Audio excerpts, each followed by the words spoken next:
اس حال میں آئے گا کہ اس کے ایک بازو اور ایک ہاتھ فالج مارا ہوا ہوگا. میدان حشر میں لوگ پوچھیں گے یا اللہ یہ کن لوگوں کا گروہ ہے؟ تو بتایا جائے گا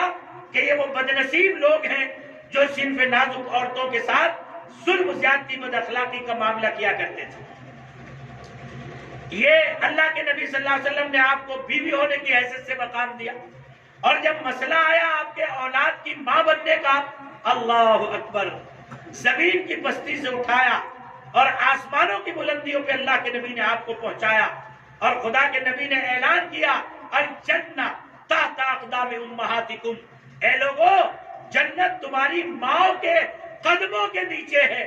آپ اندازہ لگائیں، ساری تہجد ایک طرف، سارے روزے ایک طرف، ساری تعلیمی تدریسی خدمات ایک طرف، بڑا عالم بننا ایک طرف، بڑا ولی بڑا قطب بننا ایک طرف، لیکن ماں کی خدمت اور ماں کو راضی کیے بغیر جب وہ پیر ہی نہیں اٹھائے گی تو جنت کا دروازہ کہاں سے کھلے گا؟ آپ اندازہ لگائیے،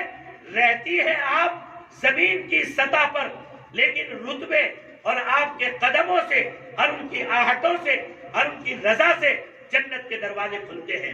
اس لیے میری مائل بہنوں، میں بہت شارٹ کر کے، مختصر کر کے آپ کو آپ کا مقام سمجھا رہا ہوں. اور دو لفظ اخیر کے یاد رکھیے کہ آپ کے بغیر نہ انسانی تاریخ مکمل ہو سکتی ہے اور نہ اسلامی تاریخ مکمل ہو سکتی ہے. جس آدمی نے، جس عالم نے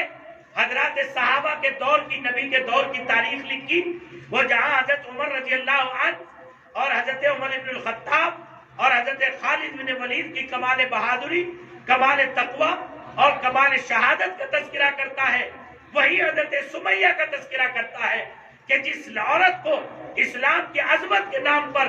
دو اونٹوں میں باندھ کر ایک کو مخالف سمت میں چلا دیا گیا، ایک کو دوسری سمت میں چلا دیا گیا، اور وہ عورت پھٹ کر کے اس کا بدن ٹکڑے ٹکڑے تو ہو گیا، لیکن اس نے اللہ کی توحید سے سمجھوتا نہیں کیا، خدا کے نبی کے کلمے کے ساتھ سمجھوتا نہیں کیا، خدا کے نبی کے نور کے ساتھ سمجھوتا نہیں کیا، خدا کے نبی کے دین کے ساتھ سمجھوتا نہیں کیا. وہ مؤرخ، وہ عالم دین جب تاریخ لکھتا ہے صحابہ کی تو ہماری مستورات صحابیات کی بھی تاریخ لکھتا ہے، ان کے کمال زہد کو بیان کرتا ہے، کمال تقوی کو بیان کرتا ہے، ان کی کمال عبادت کو بیان کرتا ہے. جہاں حضرات صحابہ کے تہجد کے تذکرے ملتے ہیں، وہی حضرت فاطمہ کی ان 2 رکعت کا بھی تذکرہ ملتا ہے کہ عشاء کی نماز کے بعد نیت باندھی اور اللہ کے کلام کو پڑھنے میں ایسی مشغول ہو گئی اور ایسا لطف آیا کہ آخر صبح کا وقت ہو گیا، اور جب تہجد کا وقت ختم ہونے کے قریب ہوا،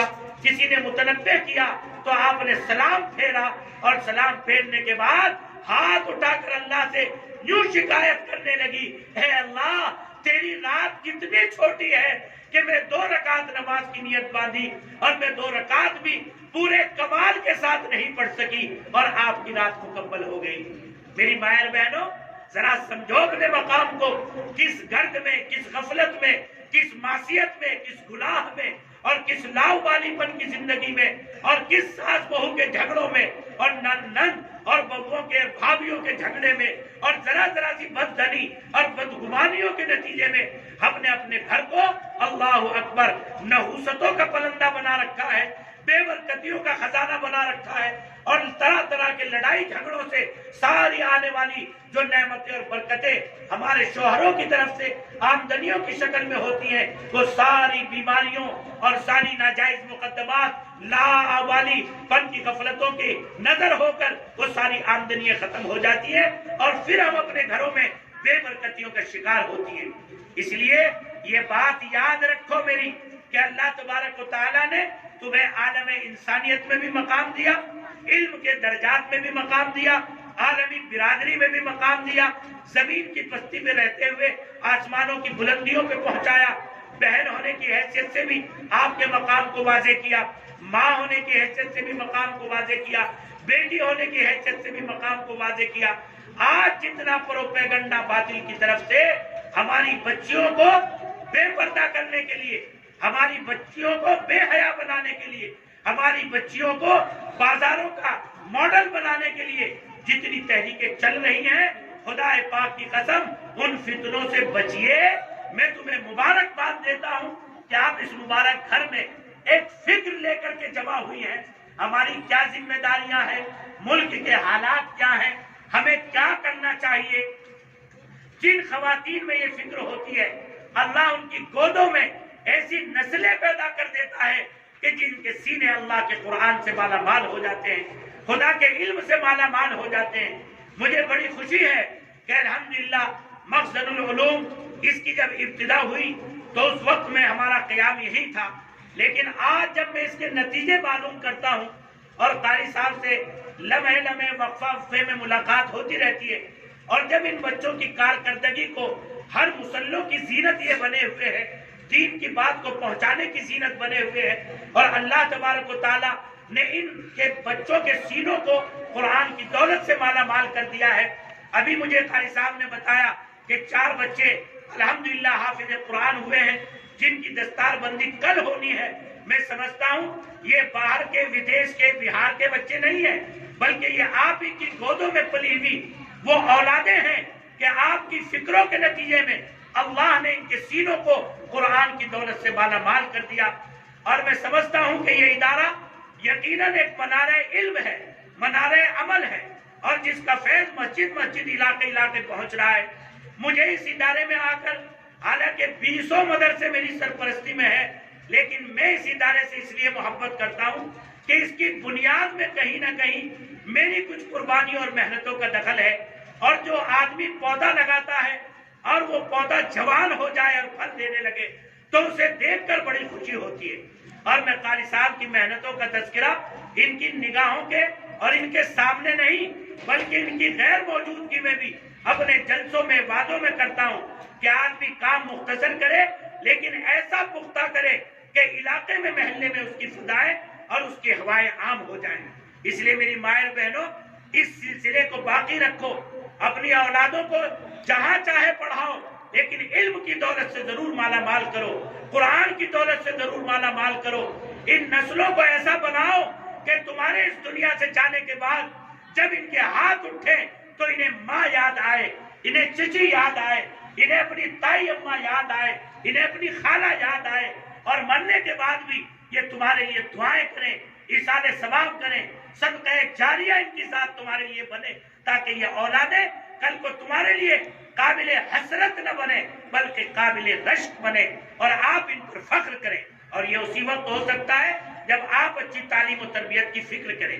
تو ایک بات تو یاد رکھیں، اپنے مقام کو یاد رکھیں. یہ مقام میں نے آپ کو بتایا، اور بتاؤں، جہاں تک آپ کے گھریلو زندگی کا سوال ہے، اللہ اکبر، حدیث شریف میں فرمایا کہ ایک عورت اگر دوران حمل تکلیف کا شکار ہوتی ہے، ہائے ہائے کیسا پیارا دین ہے میرے نبی کا، اور وہ ایک تکلیف کی وجہ سے اگر اس کی زبان سے آہ بھی نکلتی ہے، اوہ بھی نکلتی ہے، تو اللہ فرشتوں سے فرماتے ہیں اسے اولاد کے سلسلے میں تکلیف ہم نے دی ہے، جب بھی اس کی زبان سے آہ نکلے تو اس کے نامہ اعمال میں الحمدللہ کہنے کا ثواب لکھو، استغفر اللہ کہنے کا ثواب لکھو، سبحان اللہ کہنے کا ثواب لکھو. اگر اپنے گھر میں، اپنے شوہر کے گھر میں ایک چیز بھی اٹھا کر سلیقے سے، کوئی برتن پڑا تھا اسے سلیقے سے رکھ دیا، چادر بغیر تہ کے کری ہوئی تھی اسے تہ کر کے رکھ دی، اللہ ایک چھوٹے سے عمل پر 100 نیکیاں اس کے نامہ اعمال میں درج فرماتے ہیں. اسی طرح سے جب اپنے گھر میں عزت و حرمت کے لحاظ سے اپنے گھر کی صاف صفائی کرتی ہے تو ایسی ہے گویا کعبۃ اللہ کے اندر جھاڑو لگا رہی ہو، جتنا ثواب وہاں کو ہے اتنا ثواب اس کو اپنے گھر میں صفائی کا ملتا ہے. جب یہ حیا کے ساتھ اپنے گھر میں اعمال کی پابندی کرتی ہے اور حیا کی وجہ سے باہر نہیں جا پاتی تو اللہ تبارک و تعالی صف اولیٰ میں لڑنے والے مجاہدین کو جو مقام اللہ جو اپنی جانوں کا ہاتھوں پر نذرانہ لے کر پیش کر دیتے ہیں، ان کا ثواب جو اللہ انہیں عطا فرماتے ہیں وہ ثواب ہماری ان بہنوں کو دیتے ہیں جو اپنے گھروں میں اپنی خاوند کی عزت و حرمت میں خیانت نہ کر کے، اپنی حیا میں خیانت نہ کر کے اپنے دین پر عمل کرتی ہے. اللہ ان کو اپنے گھروں میں رہ کر مجاہدین کے برابر ثواب ملتا ہے. لیکن میری مائر بہنوں، مجھے بڑی حیرت ہوتی ہے کہ ہم ان گھریلو کاموں پہ ثواب نہیں کما پاتے، اس لیے کہ ہماری نیتیں اچھی نہیں ہوتی۔ مثلاً جب ہم اپنے گھر کی صفائی کرتی ہیں تو ہمارے ذہن میں ہوتا ہے پڑوسی نہ آ جائے، رشتہ دار نہ آ جائے، بڑی بہن نہ آ جائے، سلج نہ آ جائے، سالی نہ آ جائے، فلاں نہ آ جائے، کوئی کیا کہے گا۔ یعنی صفائی اس لیے کر رہی ہے کہ کوئی کیا کہے گا۔ ارے اللہ کی بندی، کوئی کیا کہے گا اسے چھوڑ، میرا رب کیا کہے گا، میرا نبی کیا کہے گا۔ تیرے نبی کی تعلیم ہے نا، حدیث شریف میں فرمایا نظفو، اپنے گھروں کو صاف کرو، اپنے گھروں کے صحن کو صاف رکھو، کمروں کو صاف رکھو۔ تو آپ جب گھروں میں صبح کو پوچھا لگاویں، چادروں کی تہ کریں، بستروں کو صاف کریں، برتنوں کو درست کریں، تو یہ نیت کر لیا کریں کہ صفائی کرنے کا حکم میرے نبی نے عطا فرمایا ہے۔ اگر یہ نیت کر لیں گی تو اللہ تبارک و تعالیٰ اس صفائی پر بھی 100 نیکیاں تمہارے اعمال نامے میں درج فرمائیں گے۔ سنت پر عمل کرنے کا ثواب ملے گا، اور جب سنت پر عمل کرنے کا ثواب اور سنت کی نیت سے آپ ہر عمل کو کریں گی، اپنے بچوں سے پیار کرتی ہیں، اپنے بچوں کو بار بار سرما لگا کر، ان کے نلا کر دھلا کر کوڑا لگا کر بار بار ان کے چہرے کو چومتی ہیں، ٹھیک ہے، یہ ماں کی فطرت ہے، ماں کا پیار ہے، لیکن ثواب تو کچھ نہیں۔ ثواب جب ملے گا اس نیت سے چوما کریں میرے نبی بچوں سے پیار کیا کرتے تھے، تاکہ یہ بچوں سے پیار کرنا نبی کی سنت کے زندہ کرنے کا ثواب بن جائے۔ اور حدیث شریف میں فرمایا کہ جو بندی اللہ کی سنتوں پر عمل کرے گی، آہا، اللہ 4 انعام سے نوازیں گے۔ نمبر 1، ان گھروں کی گنڈے اور باشو قسم کے جو لوگ ہیں ان کے دلوں میں ان کا رعب ڈال دیں گے اللہ، یعنی پھر کوئی تمہاری طرف کو بے غیرتی کی نگاہ سے، بے حیائی کی نگاہ سے، بری نگاہ سے نہیں دیکھے گا۔ پھر اللہ تبارک و تعالی نیک علماء اولیاء کے دل میں آپ کی محبت ڈال دے گا، جب ان کے ہاتھ اٹھیں گے تو وہ تمہاری عزت و حرمت کے لیے دعا کریں گے۔ اور نمبر 3، اللہ تمہاری سنت پر عمل کی برکت سے شوہروں کو برکت والی روزی دے گا۔ اور چوتھا جو بڑا مسئلہ ہے، ہر عورت مانگتی ہے اے اللہ میرا خاتمہ ایمان پر، خاتمہ ایمان پر، خاتمہ ایمان پر، تو اللہ کے نبی نے فرمایا اس عورت کو چوتھا انعام ملے گا کہ اس کا خاتمہ ایمان پر ہوگا۔ تو میری مائیں بہنوں، ہم اپنے گھروں میں کام کرتے وقت اپنی نیتوں کو بدل لیا کریں، بے نیتی کے ساتھ کام نہ کریں، ہر عمل میں اچھی نیت کر لیا کریں۔ جب اچھی نیت کریں گی تو انشاءاللہ پورا گھر اللہ کے نبی کی سنت کے نور سے مالا مال ہو جائے گا۔ اور ایک خاص نصیحت یہ ہے گھروں کی برکت کی، جب ہم کچن میں برتن دھوتے ہیں تو جو گھروں میں کھانا بچا رہتا ہے عام طور سے اسے برتن بچے ہوئے کو سنک میں ڈال دیتی ہے، پھر وہ کھانا نالیوں کے ذریعے سے گندگی کی مقام پر پہنچتا ہے۔ یہ ایک ایسا نحوست والا عمل ہے کہ بعض گھروں میں جو ہے 10 کمانے والے، 5 بیٹے 5 کمانے والے، 4 آدمی 4 کمانے والے، لیکن گھروں میں برکت نہیں۔ اس لیے اللہ کے واسطے اس بات سے پرہیز کریں، جو بھی آپ کے یہاں کھانا بچا ہے میں اس کا اچھا طریقہ آپ کو بتاتا ہوں۔ میرے گھر میں الحمدللہ تقریباً روزانہ 150 پرندوں کی دعوت رہتی ہے۔ اتنی خوشی ہوتی ہے مجھے، کئی قسم کے کوے، کئی قسم کی جو ہے چڑیے اور گلہریاں، کبوتر اور نہ معلوم کیسے کیسے جانور صبح کے وقت ایسا جھمکتا رہتا ہے۔ کھچڑی بچی، بریانی بچی، تہری کے دانے بچے، جتنا بھی کھانا بچا ہماری اہلیہ اکٹھا کر لیتی ہے، اور صبح کو میں خود اس کا اہتمام کرتا ہوں، اپنے بچوں کو اس بات کا عادی بناتا ہوں۔ تو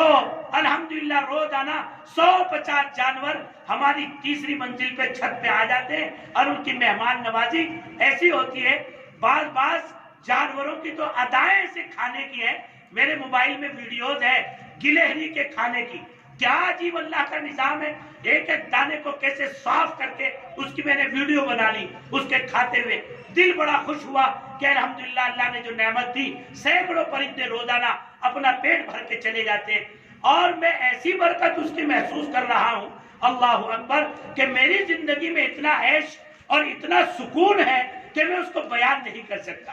ابھی میں تمل ناڈو، مدراس اور حیدرآباد اور تمام اسٹیٹس میں تھا، میں جہاں جہاں بھی عورتوں میں خطاب کیا اس بات کو سب سے پہلے کہا کہ ہماری گھروں کی بے برکتی کا راز ہے وہ کھانا جو کل ہمارے پیٹ بھر رہا تھا، ہمارے دسترخوان کی زینت تھا، آج ہم اس کو نالی کے ذریعے سے گندگی کے مقام تک پہنچا دیتے ہیں۔ اور ایک صاحب کا تو میں نے ایسا علاج کیا، بہت بڑے بلڈر تھے، وہ میاں بیوی دونوں ملنے آئے مدراس میں، کہنے لگے حضرت بڑا اچھا کاروبار تھا، کروڑوں روپے میں کھیل رہے تھے، لیکن اب قرض ہی قرض ہے۔ تو میں نے اس کا ہاتھ پکڑا، کچھ پڑھا، دیکھا، بدن پہ کوئی اثر، کسی طرح کا کوئی معاملہ نہیں۔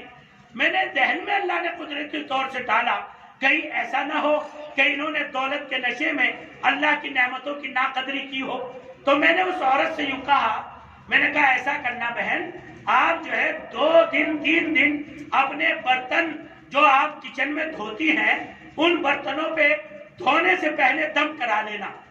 تو وہ کہنے لگی کہ حضرت اتنے برتن ہم کیسے لائیں گے، 8-10 آدمی کھانا کھاتے، سنک بھر جاتا ہے۔ میں نے کہا بھائی برتنوں کو لانے کی ضرورت نہیں اور ہمیں بھی جانے کی ضرورت نہیں، بس اتنا کر لینا کہ جب آپ برتن جو ہیں کچن میں پھینک دیں تو ڈال دیں، ان کا ایک فوٹو مار لینا، ویڈیو بنا لینا، وہ ویڈیو مجھے بھیج دینا، اسی کو دیکھ کر کے دم کر دوں گا۔ اب اس اللہ کی بندی نے میری بات کچھ نہیں سمجھی، جا کر کے اس نے اپنے رات کو اپنا کھائے پیے بڑھیا خوب سنے ہوئے برتن پلیٹوں میں سالنے بچے ہوئے، بریانی بچی ہوئی اور کچن میں ڈال دی، اس کی ویڈیو بنائی بہت اچھے سے، اس نے مجھے بھیج دی۔ میں نے پہلے دن دیکھا، دوسرے دن دیکھا، تیسرے دن دیکھا، میں نے کہا بھائی بس ہو گیا دم، اور آپ جو ہے اب بے فکر رہیں اور آ جائیں پرسوں ملنے۔ وہ آ گئے۔ میں نے کہا بھائی دیکھو دم کر دیا ہے، لیکن آج کے بعد برکت ہونی شروع ہو جائے گی، لیکن ایک شرط ہے کہ آپ جو بھی کھانا بچے گا اس کا ایک ڈبہ بنا لیں گی اور پہلے کھانے کو نکال کر اس میں رکھ دیں اور وہ کھانا اوپر ڈال دیا کریں۔ 10-15 دن کے بعد جب میں دیوبند آ گیا تو فون آیا ان کے صاحب کا، کہنے لگا حضرت 3 مہینے کے بعد تقریباً 1.5-2 کروڑ کا آرڈر آیا ہے، بس دعا فرما دیجئے کہ اللہ تبارک و تعالیٰ وہ آرڈر میرے حق میں فائنل ہو جائے۔ ایک بڑا اپارٹمنٹ بنا کر دینے کا ہے جس میں 10-20 جو ہے بڑے کوارٹرز بنیں گے، فلیٹس بنیں گے 2 BHK اور 3 BHK کے، اور مجھے امید ہے کہ وہ ہو جائے گا حضرت، اور ہو گیا تو میں آپ کے ادارے کو اتنا وہ پہنچاؤں گا۔ میں نے سوچا بھائی فارمولا کام کر گیا، سمجھ رہے، نہ دم کیا تھا نہ تعویذ دیا تھا، بس وہ جو بے برکتی کا عمل تھا گھر میں جس کی وجہ سے کھانا اور اللہ کی نعمت کی ناقدری ہو رہی تھی، اور وہ کھانے کی نعمت جسے ہم لذت لے لے کے کھاتے ہیں وہ گندگیوں کے راستے میں بہ رہا تھا، اس سے حفاظت کی اس عورت نے، اور اللہ نے گھر پر رحمت کے دروازے کھول دیے۔ اس لیے آج پلہ گرا باندھ کر یہ نصیحت جائیے، اپنے برتنوں میں اگر آپ نے گوشت کھایا ہے، فرائی مرغا کھایا ہے، بریانی کھائی ہے، جتنی ہڈیاں بچی ہیں صاف ستھری ایسی جگہ ڈالیے تاکہ کتے کھا سکیں، بلی کھا سکے، اور جو باریک ریزے ہیں وہ اوپر چھت پہ ڈال دیجئے، چاول ہیں اوپر چھت پہ ایک صاف ستھری جگہ ایسی بنا دیجئے جہاں ایک پلاسٹک کا برتن پانی کا بھرا رکھا رہے، اور وہیں آپ جو ہے دانے ڈالتے جا کر کے۔ آپ دیکھیے گا جیسے میرے یہاں روزانہ پرندوں کی بارات آتی ہے، آپ کے یہاں بھی پرندوں کی بارات آئے گی، اور آپ کے دل کو اتنی خوشی ہوگی، اور ایسی رحمت کے دروازے کھلیں گے، ایسی جگہ سے آپ کے بچوں کا اور آپ کے شوہروں کو روزی ملے گی کہ آپ تصور نہیں کر سکتی ہیں۔ اس لیے اللہ کے واسطے گھروں کی زندگیوں کو دیندار بنائیے، اچھی نیتوں والی زندگی بنائیے تاکہ ہمارے گھروں میں برکتیں آئیں، اللہ کی رحمتیں آئیں۔ اور میری مائیں بہنوں، جب آپ نے سمجھ لیا کہ میری حیثیت تاریخ میں، چاہے وہ تاریخ اسلامی ہو اور چاہے تاریخ انسانی ہو، ایک مسلم حیثیت ہے، تو آج یہ طے کر لیجئے کہ ملک اب جن حالات سے دوچار ہے، چاہے وہ NRC کا مسئلہ ہو، اگرچہ وہ ابھی قانون نہیں بنا، چاہے وہ CAA کا مسئلہ ہو جو قانون بن چکا ہے، جس کا خلاصہ یہ ہے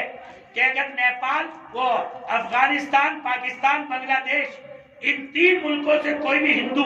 اگر یہاں ملک میں آئے گا ہمارے، تو ہماری سرکار اسے یہاں کی شہریت دے دے گی، اور اگر مسلمان آئے گا تو اس کو گھسپیٹیا قرار دے گی اور اسے ڈیٹینشن کیمپ میں ڈال دے گی، اور اسے جو ہے شہریت نہیں دے گی۔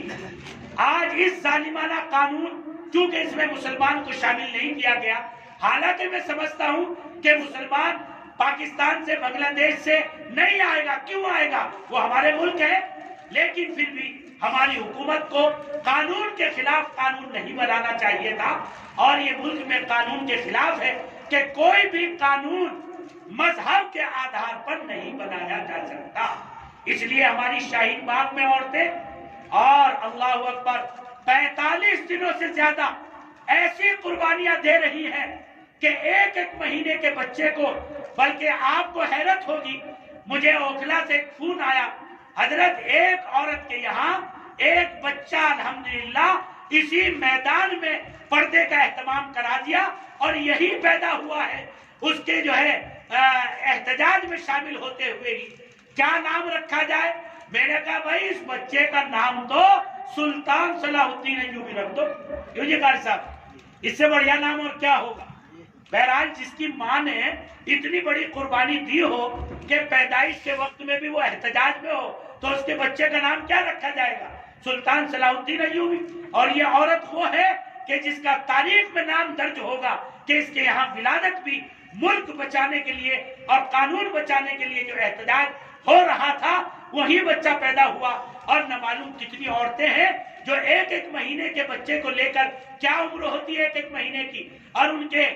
جو ہے پیشانیوں پہ نو NRC نو CA۔ کیوں؟ اس لیے کہ ہماری خواتین یہ جانتی ہیں کہ یہ گھر، یہ عمدہ عیش و آرام، یہ ساری سہولتیں ہماری ختم ہو جائیں گی اگر اللہ نہ کرے NRC یہاں نافذ ہو گیا، ہزاروں لاکھوں کروڑوں لوگ بے گھر ہو جائیں گے اور وہ ان ساری جائیدادوں سے بے دخل کر دیے جائیں گے، اسکولوں سے نکال دیے جائیں گے، ملازمتوں سے نکال دیے جائیں گے اور ڈیٹینشن کیمپ میں ڈال دیا جائے گا۔ کیا ہے ڈیٹینشن کیمپ؟ بس یوں سمجھو موت کا سیلاب، موت کا اندھا کنواں، جہاں سوائے ستانے کے، سوائے ذلیل کرنے کے، سوائے پٹائی کے اور سوائے زنا کے، سوائے ریپ کرنے کے، عورتوں کے ساتھ زیادتی کرنے کے علاوہ وہ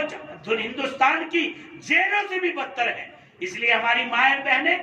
اس خطرے کو محسوس کر کے جب علماء نے گھر گھر جا کے سمجھایا تو آج ہماری مائیں بہنیں نہ پولیس سے ڈر رہی ہیں، نہ حکومت سے ڈر رہی ہیں اور نہ کسی قانون سے ڈر رہی ہیں، ڈٹ رہی ہیں اپنے سینوں اور قوت اور حوصلوں کے ساتھ۔ اور ایک شاہین باغ نہیں بلکہ تقریباً 280 شاہین باغ اس وقت میں ملک میں بن چکے ہیں۔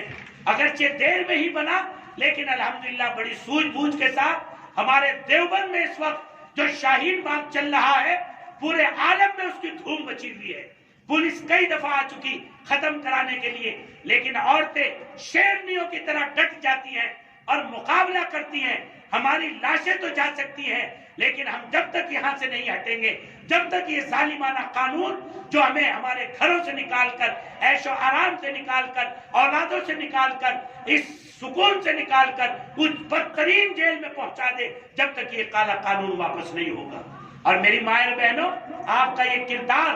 آپ کی یہ محنتیں رنگ لا رہی ہے۔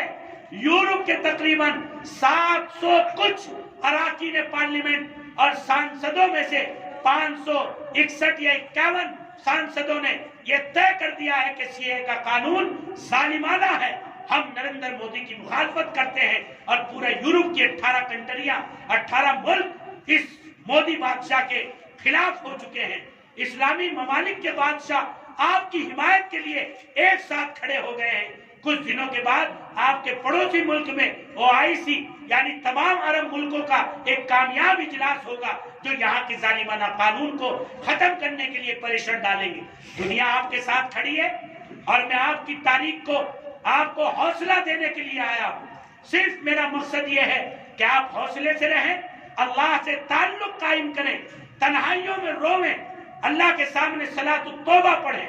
اس وقت میں کسی کی دعوت کا، یہاں تو میں آپ کی محبتوں پر، آپ کے بلانے پر، قاری صاحب کے اصرار پر آیا ہوں، لیکن میں جہاں جا رہا ہوں بغیر دعوت کے جا رہا ہوں۔ صرف مقصد یہ ہے تاکہ گھر گھر یہ بیداری پھیلائی جائے، تاکہ لوگ ایمان والے غفلت کی زندگی سے نکلے، نافرمانی کی زندگی سے نکلے اور اس کالے قانون کے خلاف سد سکندری بن کر کھڑے ہو جائیں۔ جب آپ قربانیاں دیں گی تو آپ نے دیکھا ہے کہ برف شملہ میں پڑتی ہے، مسوری میں پڑتی ہے، دہرادون کے آس پاس پڑتی ہے، اور ٹھنڈک ہمارے یہاں ہو جاتی ہے۔ پہاڑیوں پر برف باری ہوتی ہے اور ہم یہاں بڑی بڑی مضبوط چادریں اوڑھنے لگتے ہیں۔ تو احتجاج یہاں ہوگا، لیکن ملک کے ہر حصے میں اور ان ایوانوں میں جہاں بیٹھ کر یہ سازشیں بنائی گئی اور مسلمانوں کو ذلیل کرنے کی تیاریاں کی گئی، انشاءاللہ آپ کی قربانیوں کا اثر وہاں پر پڑے گا، لیکن شرط ہے کہ آپ بیدار ہو جائیے۔ اور ایک بات اور بتا دوں کہ تاریخ انسانی میں جب جب ہماری عورتوں نے قربانیاں دی ہیں اور ہماری عورتیں بیدار ہو کر انہوں نے نسلوں کی فکر کی ہے، خدا پاک کی قسم اسلام زندہ اور تابندہ ہو گیا۔ اب تاریخ تاتار پڑھیے، جب 20-20 ہزار جنازے ایک ایک دن میں اٹھائے جاتے تھے، ہماری بچیوں کو قید کر کے تاتاری ظالم لے گئے، لیکن ان کے پاس علم تھا، دین تھا،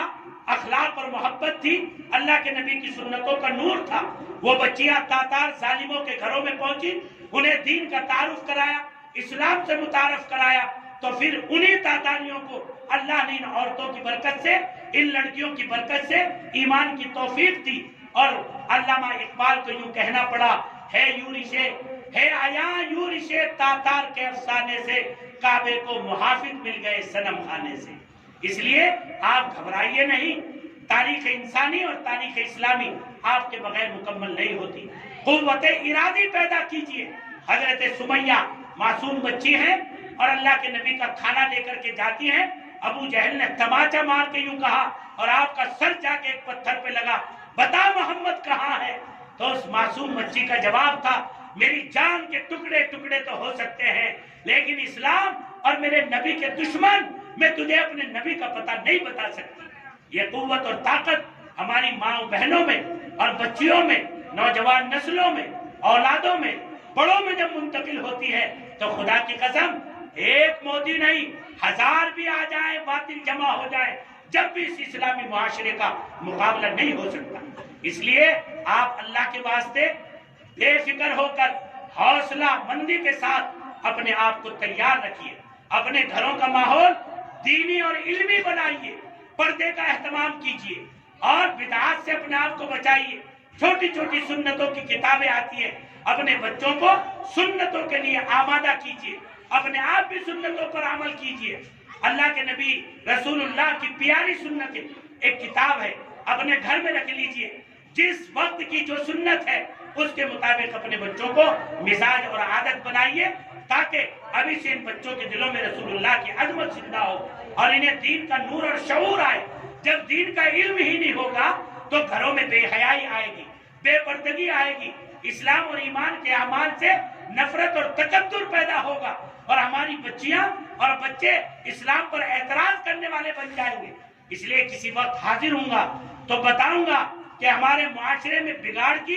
بنیادی وجوہات اور اسباب کیا ہیں، اور ان بنیادی بگاڑ اور وجوہات کے جو اسباب ہیں ان اسباب کا حل کیا ہے، ہم اپنے معاشرے کو کیسے زندہ کریں، یہ عنوان یاد رکھیے۔ اور جب موقع ہوگا ہفتے میں 2 ہفتے میں انشاءاللہ جمع ہوجئے، تاکہ ہم بتاویں کہ ملک میں اور اپنے گھروں میں جو بدعنوانیاں اور جو جہالت اور جو بدعات ہے اور جو ہمارے گھروں سے حیا کی جگہ بے حیائی، پردے کی جگہ بے پردگی، تمیز کی جگہ بدتمیزی اور بڑوں کے احترام اور تقدس کی جگہ بے احترامی اور ماؤں اور ساسوں کی بے حرمتی کی اور حرمت کی جگہ بے حرمتی اور بے عزتی کی جو داستان جاری ہے، آخر یہ سیلاب اور یہ گندا پانی ہمارے گھروں میں کہاں سے گھسا جو ہماری زندگیوں کو انہوں نے برباد کر کے رکھ دیا۔ آج تو میں صرف آپ کو 2 بات سمجھانے آیا تھا۔ نمبر 1، آپ کا مقام کیا ہے، تاکہ آپ اپنے مقام کو سمجھیں تو اپنی ذمہ داریوں کو سمجھیں، اور نمبر 2، اس وقت میں ہمارے ذمے کچھ ظاہری اعمال ہیں، مثلا ہم نے اپنی تمام IDs کو درست رکھنا ہے، ہم اپنے آدھار کارڈ، اپنے ووٹ کارڈ، اپنے جو ہے پاسپورٹ اور اپنے راشن کارڈ، اپنا برتھ سرٹیفکیٹ اور اپنا جو ہے مول نواس، یہ تمام چیزیں ایک اسپیلنگ کے ساتھ درست کرا لیں۔ اور جو ہماری نوجوان بچیاں ہیں پڑھ لکھ رہی ہیں کالجوں میں پڑھتی ہیں، میں نے کل جمعے کے خطبے میں بھی کہا کہ ان بچیوں کو چاہیے کہ وہ 10 گھروں کو اپنا ذمہ لے لیں، مائیں بہنوں کے پاس جاویں، ان کے کاغذات کو درست کرائیں. یہ ظاہری تیاری ہے. NRC کے لیے تو ہمیں کاغذ نہیں دکھانے، لیکن سبب کے درجے میں ہمیں اپنی شہریت کو مکمل رکھنا ہے. نمبر 2،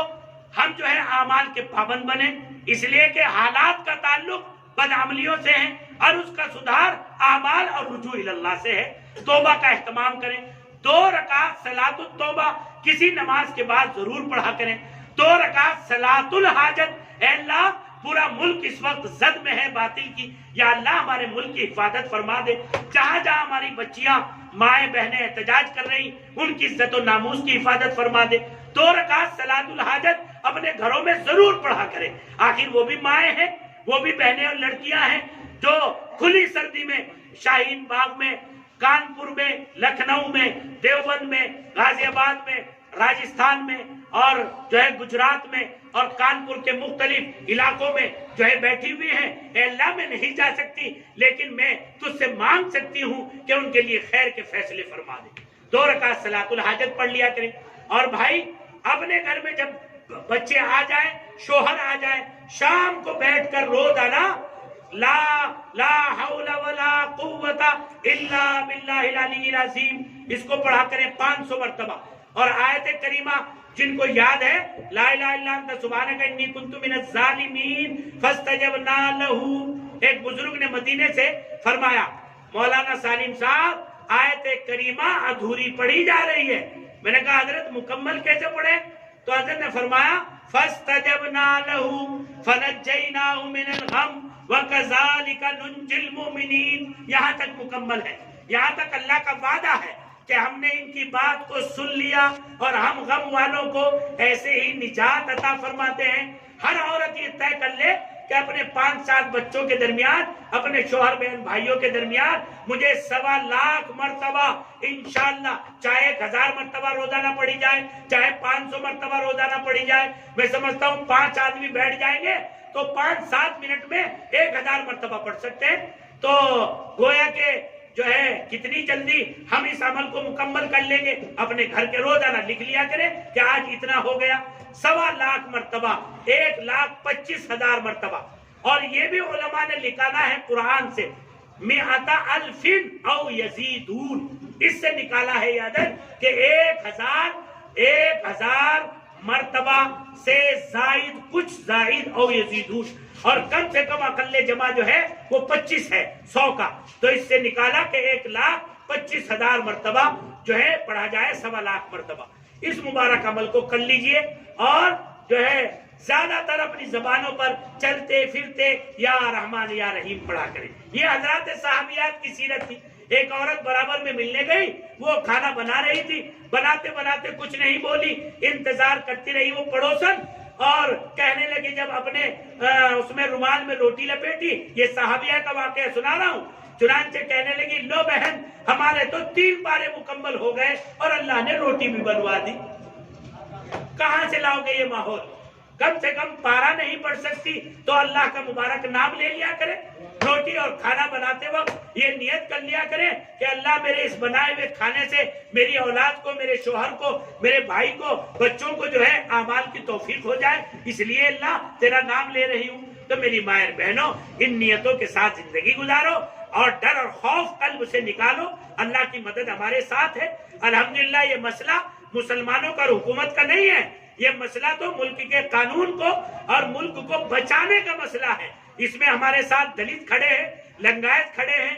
جی آدیواسی کھڑے ہیں، ساری جو کمزور جاتی، انوسوچت جاتی، جن جاتی، جتنے بھی مظلوم طبقات ہیں، ہندو الحمدللہ ذی شعور ہندو سمجھ چکا ہے کہ یہ لٹیرے لوگ ہیں جن کے ہاتھ میں اس وقت ملک ہے اور ہمیں ان کا ساتھ نہیں دینا، اور یہ سب آپ کی محنتوں کی برکت ہے. اس لیے آپ گھبرائیے نہیں، حوصلے کے ساتھ رہیے. اللہ ہم سب کو عمل کی توفیق عطا فرمائے. اور دعا کرتا ہوں کہ اللہ تبارک و تعالیٰ آپ کی فکر مندی کے نتیجے میں اللہ آپ کے گھروں میں علم کے انوارات و برکات کو مقدر فرمائے، آپ کی نسلوں میں علماء اور حفاظ پیدا فرمائے، اور میرے یہاں رہنے کے زمانے میں آپ میں سے نہ معلوم کتنی عورتوں نے بہترین